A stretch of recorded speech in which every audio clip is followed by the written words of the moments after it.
walaupun berbeda misalnya Pentakosta, Karismatik, seperti Lutheran atau Calvinis, kita itu satu, Romo. Karena Satu di dalam apa? Karena di dalam pengakuan dan di dalam kitab dan di dalam formula kita berdoa. Bapak Pendeta, kitabnya Protestan diambil dari siapa? Perjanjian Baru.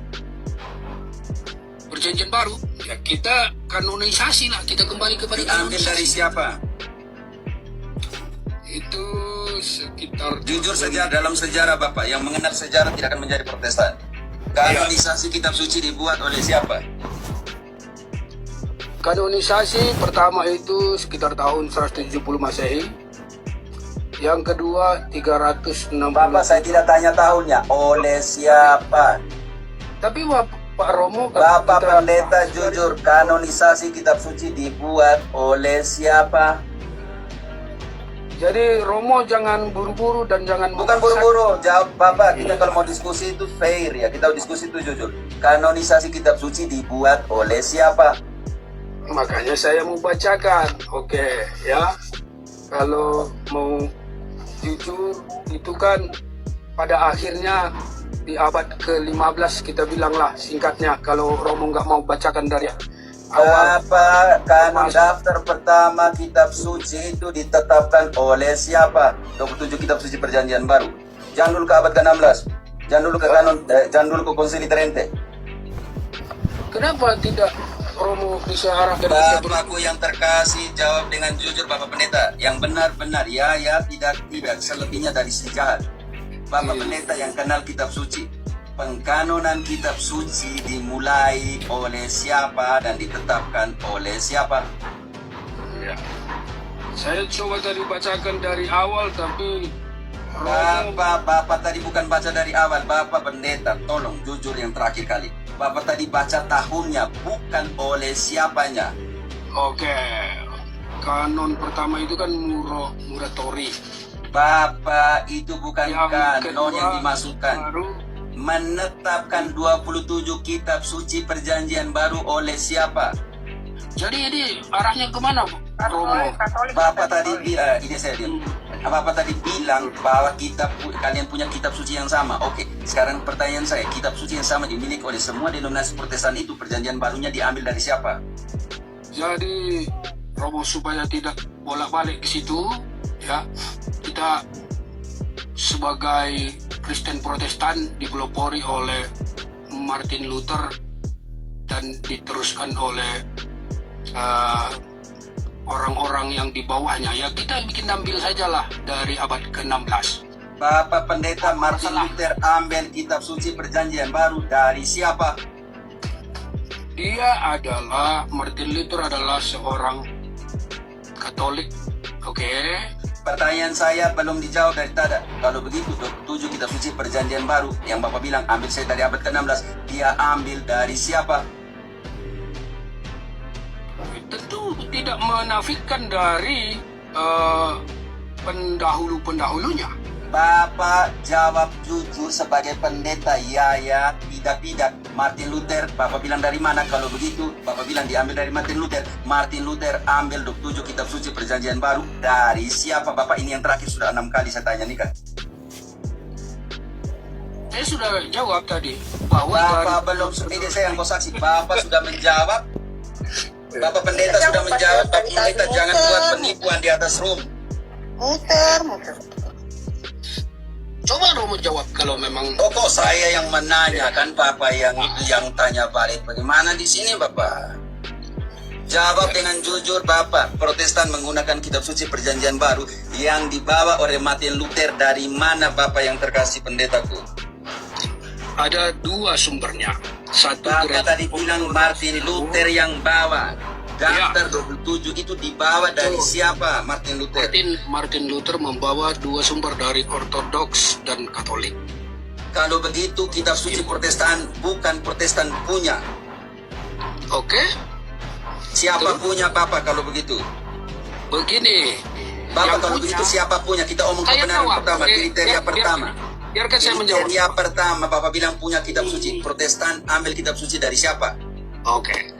Saya sudah terangkan, oke, Pak Romo. Belum Bapak belum menjawab dengan jujur. Putar balik terus Bapak Pendeta. Saya Ya, tidak putar tidak balik. selebihnya dari setan. Oke. Bapak, ini pertanyaan yang terakhir. Tegas. Martin. Protestan membawa kitab suci dari gereja mana? Dari Ortodoks Timur dan Katolik. Kalau begitu Protestan tidak punya kitab suci sendiri. Tentu karena firman Tuhan itu milik Tuhan sendiri, bukan milik golongan. Bapak, Kalau ya sudah Bapak. Jangan marah Bapak, sudah cukup. Saya rasa kurang jujur di sini. Saya yang pertama Bapak Saya terlalu bahas berpahami. dari awal Romo Tidak ada guna Bapak, tidak guna. Saya rasa seorang pendeta dengan Saya sudah jawab. Tapi Bapak seorang Romo pendeta selalu dengan mengalihkan begini. ke Bapak lembaga. pendeta, biar sudah Bapak belajar dulu baik sejarah, pengkanonan Tidak, dan karena semua. Romo menganggap kanonisasi milik sendiri, itu masalahnya. Memang sejarah kapan Protestan mengkanonkan kitab suci? Yang kedua yang jadi masalah, Romo Bapak pendeta merasa jelaskan kanon yang dibuat oleh Protestan itu yang mana? Kanon apa? coba saya tanya kembali. Ya, sekarang Bapak tadi bilang Katolik membuat kanon. Oh, Katolik membuat kanon. Sekarang saya mau tanya Bapak, kapan Protestan buat kanon kitab suci Perjanjian Baru? Bukan masalah kanonnya, tetapi yang di Masalah kanon itu apanya? adalah ya, yang di kanon itu adalah firman Tuhan, sedangkan firman Tuhan tidak terbelenggu. Sekalipun mungkin dianggap itu milik dari grup Katolik, tetapi firman Tuhan tidak bisa dikerengkeng dalam satu lembaga. Karena firman Bapak, Tuhan itu jangan satu- pernah dan buat dia adalah Yesus yang dari firman. Bagaimana mungkin kita melembagakan firman yang tidak terbatas itu? Bapak keliru memahami Ya. firman direduksi kepada Alkitab. Kesalahan total di sini. Ketika Bapak mereduksikan Bagaimana firman mungkin- Allah, Bagaimana mungkin Romo ketika mengatakan Bapak sebentar saya beri firman kesempatan. Tuhan yang Bapak menjadi pendeta bisa diam karena Bapak pendeta sudah omong. dikanonisasi dan mengatakan itu kesalahan fatal. Berarti Romo Kesalahan melakukan fatal firman karena yang Bapak mereduksikan firman yang besar itu di dalam yang tertulis. Nah, itu yang sedang dilakukan oleh Romo. Saya yang sedang dilakukan oleh saya. Karena Romo berkata kanonisasi itu kan membuktikan bahwa mana firman yang sesuai dengan pesan intinya yang boleh kita ikuti. Tetapi Romo katakan kita harus hanya memiliki kanon Katolik. Kalau begitu ada kanon Protestan. Bukankah Bapak, kita sedang saya bukankah bukan kita omong sedang tentang- mereduksi kuasa firman Tuhan itu? Bapak pendeta bisa diam sedikit karena Bapak pendeta sudah omong. Pak Pendeta gantian ngomongnya, kalau satu ngomong. Kalau Pak Ter Cafe ngomong, Bapak diam. Nanti kalau Bapak ngomong, Pak Ternya diam. Gitu. Jadi gantian, jangan rebutan, Pak. Oke, silakan. Bapak pendeta, kita tadi omong bukan aplikasi firman. Kita bilang, lihat, Bapak bilang tadi kriteria pertama dalam sebuah agama harus punya kitab suci. Dan Bapak tadi bilang secara jelas bahwa denominasi Protestan memiliki kitab suci yang sama. Lalu pertanyaan tadi, kalau begitu kitab suci yang dipakai oleh Protestan itu dikanonkan oleh siapa? Bapak tadi bilang, oh tahun 170, tahun ini. Lalu kita simpulkan di abad ke-16, diambil dari Protestan, ambil dari Martin Luther. Luther ambil dari dua gereja, Ortodoks dan Katolik. Artinya Bapak, kita ini belum ngomong tentang pelaku firman. Kita masih melihat di siapa yang mengkanonkan dan Protestan membawa pengkanonan itu. Benar bahwa waktu itu gereja antara gereja timur dan gereja barat bersama mengkanonkan itu.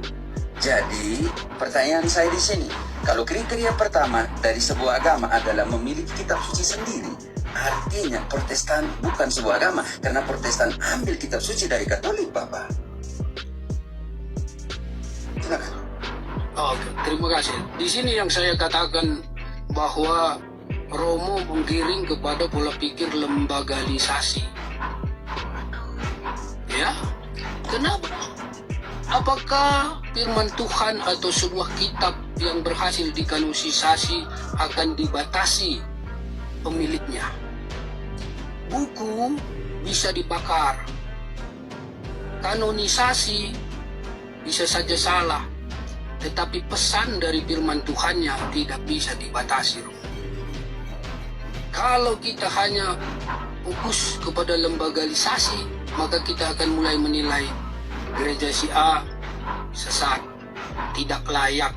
Padahal kita sudah bisa melihat dari deklarasi persatuan yang dicetuskan itu, khususnya sola fide, satu iman di dalam Bapa, Anak, dan Roh Kudus.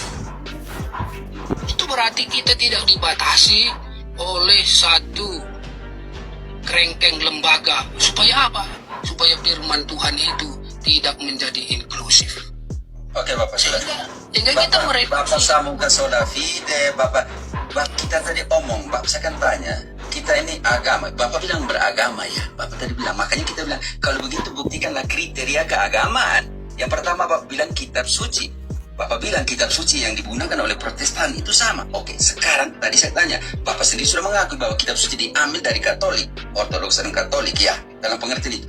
Saya bukan omong tentang kriteria sola fide, kriteria aplikasi, bukan kriteria pertama, yaitu agama harus memiliki kitab sucinya sendiri. Dari segi kepemilikan kitab suci dalam pengertian ini, sebagai kriteria pertama, Protestantisme sudah gugur. Karena kitab suci diambil dari Bapak sendiri mengaku, dari Ortodoks dan Katolik. Dengan demikian, Protestan, Bapak bilang agama tadi, sudah gugur. Itu yang saya maksud. Jangan dulu Bapak sudah menyimpang. Saya tidak ada omong tentang firman ini, sola fide. Saya tidak omong itu Bapak. Kita buktikan bahwa Protestan itu sebagai agama karena Bapak yang ambil tema itu. Bapak menganggap diri sebagai agama. Jadi jangan buat drama, jangan buat itu sini Bapak. Sekarang kita lihat kriteria pertama gugur. Kriteria kedua, ada 3 kriteria mengatakan diri itu sebagai agama.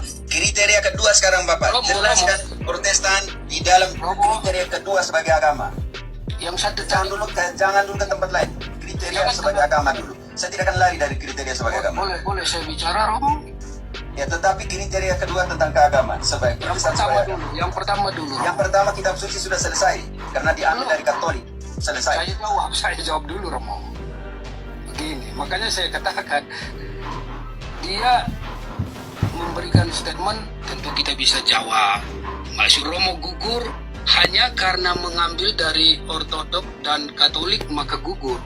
Nah di sini yang saya bilang membatasi sesuatu sesuai dengan keinginannya sendiri. Apakah bisa statement yang sama saya katakan Katolik gugur karena mengambil kitab Perjanjian Lama masuk ke dalam kanonisasinya yang pada awalnya dikanonisasi oleh Ezra pada zaman itu, dan juga seperti yang saya tadi katakan kanonisasi pertama itu masih gabung dengan Ortodoks Timur. Apakah karena Katolik mengambil dari situ Perjanjian Lama maka Katolik kemudian gugur sebagai agama? Tentu itu keliru menurut saya, Romo. Bapak Pendeta, saya omong Perjanjian Baru, saya tidak omong Perjanjian Lama.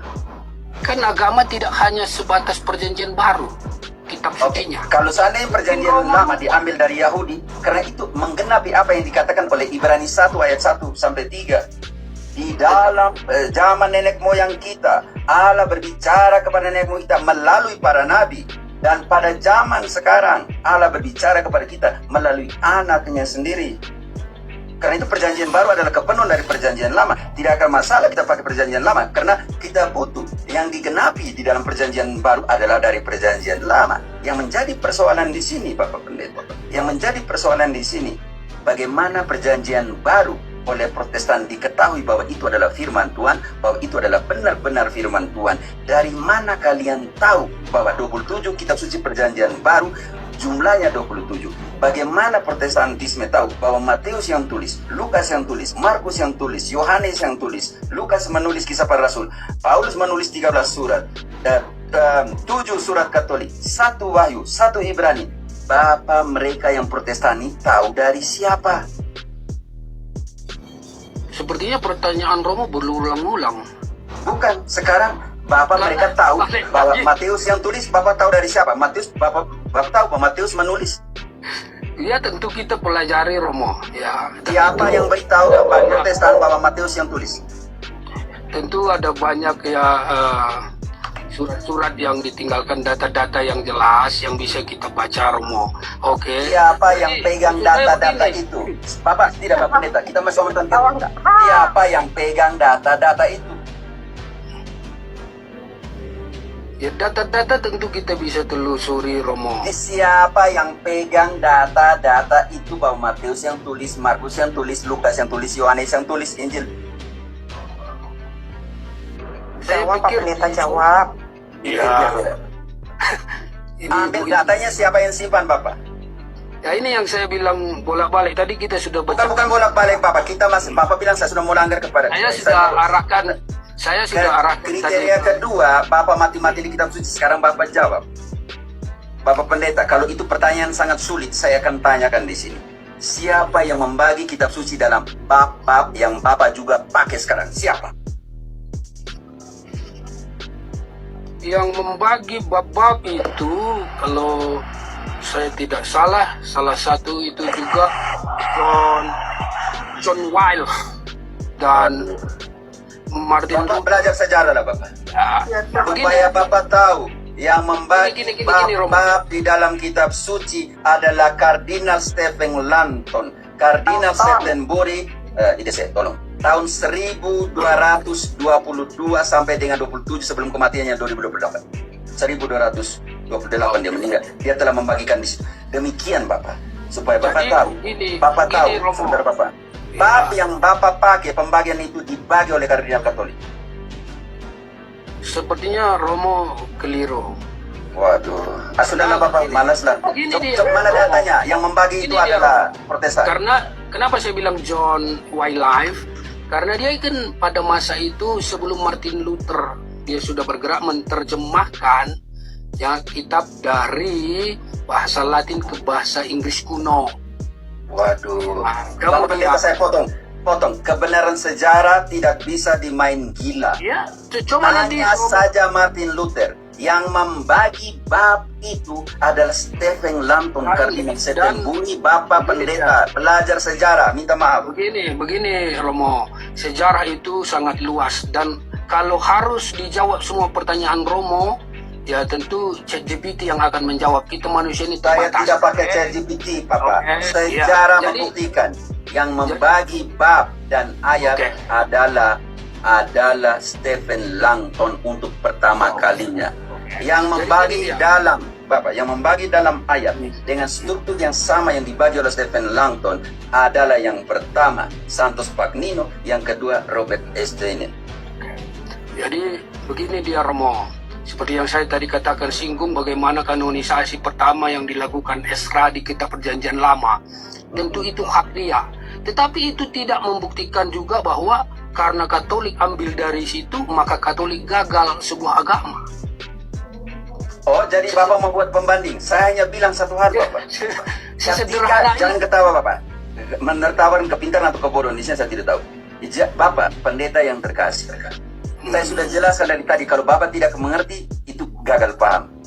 Kenapa pakai perjanjian lama? Karena perjanjian lama dipenuhi di dalam perjanjian baru.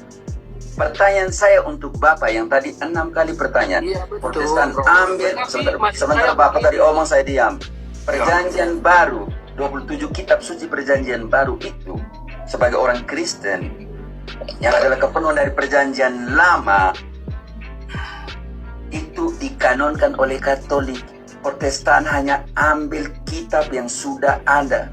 Kalau Protestan berani, harus buat kanon sendiri perjanjian baru, karena dikatakan kalian adalah orang Kristen. Tetapi di sini dari kriteria pertama bahwa Kristen ke Protestan sebagai agama sudah gugur, karena yang pertama harus punya kitab sendiri, bukan diambil dari orang lain perjanjian barunya. Nah, ini yang saya bilang Romo mengulang-ulang itu. Karena Kan tadi saya mau lanjut ke kriteria kedua. Ya, jadi maksud Romo begini, kanonisasi yang dilakukan oleh Ezra itu tidakkah sama prinsipnya seperti yang dilakukan Ortodoks dan Katolik? Apakah salah orang lain penerusnya kemudian memakai itu? Apalagi kalau itu menggenapkan. Oke. Apakah salah? Pertanyaan bagus sekali. Tetapi Bapak, saya sudah jelaskan kalau Bapak tidak ini mengerti, itu persoalan lain. Saya sudah menjelaskan sangat jelas Bapak Pendeta bahwa perjanjian baru menggenapi perjanjian lama. Kalau kita baca sendiri hanya perjanjian baru, nanti kita tanya, kalau itu yang digenapi yang mana? Maka di situ ada 2 perjanjian. Dan ini penting sekali supaya Bapak tahu. Bapak sedang melakukan relativisme. Kalau begitu, tolak perjanjian lama. Tapi nanti orang tanya, kalau begitu menggenapi yang mana? ini yang menjadi kecacatan di sini. Karena itu harus punya perjanjian lama dan perjanjian baru sebagai penggenapan. Yang persoalan di sini, ketika Bapak tadi bilang kriteria pertama Protestan sebagai agama adalah kitab suci. Lalu saya bertanya, kalau begitu kitab suci perjanjian baru, saya tadi sangat jelas tanya, kalau begitu kitab suci perjanjian baru yang Protestan pakai itu ambil dari mana? Bapak bilang begini, ambil dari Ortodoks dan Katolik. Tidak ada masalah. Tidak ada masalah. Makanya ketika Jadi kalau tidak ada Protestan tidak mempunyai kanon sendiri, kita ambil perjanjian baru ya. Ketika tidak mempunyai kanon sendiri perjanjian baru, maka Protestan kalau mau jadi agama, kanonkan sendiri perjanjian baru. Nah, di situ yang saya katakan Romo membuat peraturan sendiri tentang sebuah agama. Kok? Itu peraturan umum sendiri. Islam sebentar. Karena Islam Romo- punya kitab suci namanya apa, Bapak? Boleh saya bicara, Romo? Pertanyaan saya. Pak. Yahudi punya kitab suci perjanjian lama, oke, tidak masalah. Islam punya kitab suci Al-Quran. Hindu punya kitab suci, namanya apa, Bapak? Bapak Pendeta, Hindu punya kitab suci, namanya apa? Ini yang saya bilang menyebar kemana-mana, Romo. Bukan menyebar, kita buat pembanding. Hindu punya kitab suci, namanya apa? Indri. Di mana? Weda, Pater, kitab Buddha Weda. punya kitab suci, namanya apa? Tripitaka. Pitaka. Oke, sekarang Yang Katolik, Ortodoks Katolik ya, mengkanonkan kitab suci baru. Pertanyaan saya, kalau begitu Protestan punya apa? punya 27 kitab. Diambil dari mana? Ortodoks dan Katolik. Perkara selesai. Kalau itu Protestan tidak punya kitab suci. Apakah ada masalah? Ada masalah karena mengakui agama harus punya kitab suci sendiri. Oh tidak, di situ yang saya bilang keliru. Iya, di situ karena itu kriteria pertama. Karena Romo terjebak pada pola pikir. Bukan engkau yang terjebak di dalam pertanyaan saya, bukan saya yang terjebak. Ya, karena sudah dijawab punya 27 kitab Oke, Protestan punya ambil dari mana? dari Ortodoks dan Katolik. Artinya Protestan Karena- tidak punya karena dia ambil dari Katolik. Misalnya begini, Romo. Itu yang saya bilang salah. Ini kan kita Jangan dulu bilang saya salah ketika Bapak tidak bisa karena mempertanggungjawabkan Romo itu. memaksakan harus seperti kanonnya Romo. Bukan soal kanon, soal yang siapa saya- punya kitab suci. Itu yang saya bilang sehingga kitab suci itu yang adalah firman itu jadi dikerengkeng dalam satu lembaga. Bapak, pertanyaan saya, bagaimana Protestan ada tanpa Katolik? Jadi begini dia, Romo. Ya, jawab dulu Bapak. Bapak bilang jangan bilang kelembagaan ya. Oke. Saya aku. Sekarang kalau kita mau pakai logikanya Bapak, bagaimana Ya. Protestan ada sebagai lembaga tanpa Katolik? Oke. Protestan ada sebenarnya dari Katolik yang namanya Dr. Martin Luther yang memiliki konsep-konsep yang sama, pikiran-pikiran yang sama, nilai-nilai yang sama yang berlandaskan kepada firman Tuhan. Artinya Bapak Pendeta, Hmm. Protestan sebagai lembaga ada karena ada lembaga yang pertama